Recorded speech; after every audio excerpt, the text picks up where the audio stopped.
gap inverse fair value gap កើតឡើងពី fair value gap ហើយមានថា fair value gap ដែលវាបានបំបែកតម្លៃរបស់វាអញ្ចឹងយើងបង្កើតបានជា inverse fair value gap inverse fair value gap គឺវាមាន volume ប្រហាក់ប្រហែលជាមួយនឹង fair value gap គឺពឹងផ្អែកទៅលើទីផ្សារជាក់ស្ដែងអញ្ចឹងយើងនឹងចូលទៅឧទាហរណ៍តំបន់មួយទៅលើបន្ទាត់ line មួយសិនទី1នៅពេលដែលវាបង្កើតបានជា fair value gap អញ្ចឹងតំបន់មួយហ្នឹងគឺគេនឹងចាក់លុយចូលមានថាគេ buy limit អញ្ចឹងគេនឹង buy limit នៅតំបន់មួយហ្នឹងហើយនៅតំបន់ low នេះគឺវាមានទៅលើ liquidity អញ្ចឹងតំបន់មួយនេះគេមានលុយហើយតំបន់មួយនេះក៏គេមានលុយដែរគឺ liquidity ប៉ុន្តែនៅពេលដែលតំបន់មួយហ្នឹងវាបានមក reject ប៉ុន្តែបើជាមាន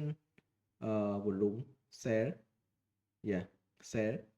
គេដាក់តម្លាក់ order sell ចូលមកវាបានធ្វើឲ្យតម្លៃ fair value gap ហ្នឹងបានបែកហើយ liquidity ហ្នឹងក៏បានបែកបានបដូរ structure ពី bull មក bear បង្កើតបានជា market structure shift ហើយអញ្ចឹងតម្លៃមួយហ្នឹងកន្លែងហ្នឹងជា fair value gap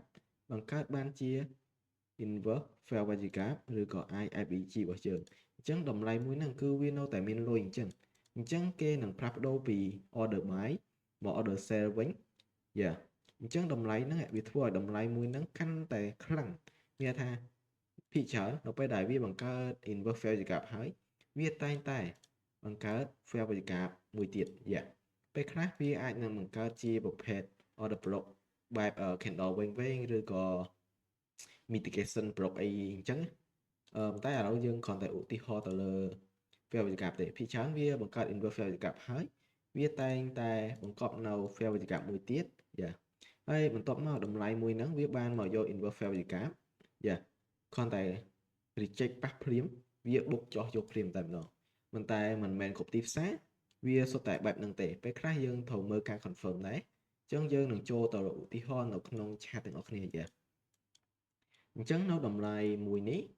អ្នកគ្នាប្រកាសជាឃើញទី1វាមានកន្លែងនេះ fair value gap របស់យើង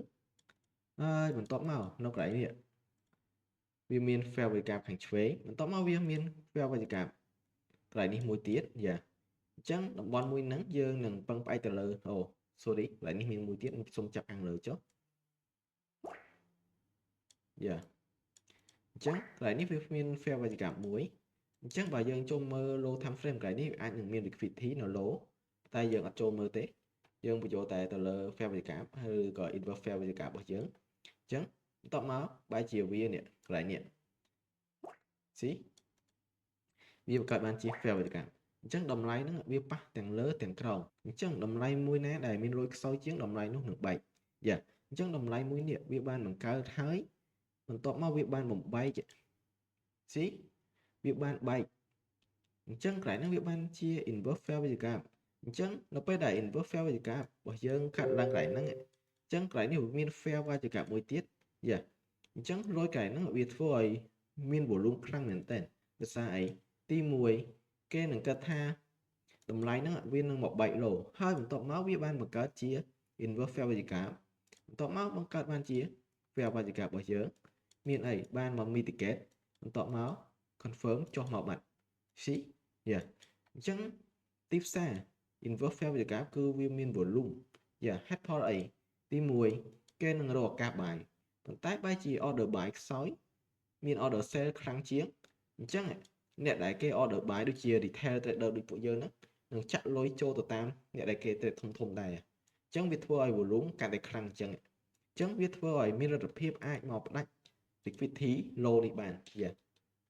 sorry នេះគឺមានលទ្ធភាពមកផ្ដាច់ liquidity low នេះបានអញ្ចឹងឥឡូវគឺយើងសុំបញ្ចូលងាយកន្លែងនេះក៏វាមានទៅលើ fair value gap មួយឃើញទេបន្ទាប់មកហើយតមកអ្នកគ្នាឃើញកន្លែងនេះក៏វាមាន fair value gap មួយអញ្ចឹងវាកំពុងតែប្រឆាំងគ្នាថាអាលើខ្លាំងឬក៏អាក្រោមខ្លាំងអញ្ចឹងបើអាក្រោមខ្សោយបែកអញ្ចឹងតម្លៃមួយហ្នឹងក៏វាបានបែក វានឹងមានលុយកាន់តែច្រើនហេតុផលគឺដោយសារទី1វាមានប៉ះទៅលើ fair វិកាដែលជាតំបន់ order មួយ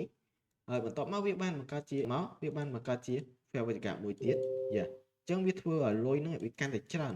អញ្ចឹងដល់ពេលដែលវាបាន mitigate វាបានមកយក order sell ម្ដងអត់គ្រប់ចុះមកទៅយកម្ដងទៀតយ៉ាអញ្ចឹងវាបានបុកចុះយកតែម្ដងអញ្ចឹងចំពោះការសិក្សារបស់ inversion fair វិកានេះគឺវាសំខាន់ដែរមានថា key level ឬក៏ key point ទាំងអស់គឺវាសុទ្ធតែមានចំណុចសំខាន់ប៉ុន្តែយើងពេលខ្លះយើងត្រូវសិក្សាអំពីលុយរបស់ពួកវាដែរខ្ញុំមាន tip ចំពោះការសិក្សាលុយរបស់ពួកវា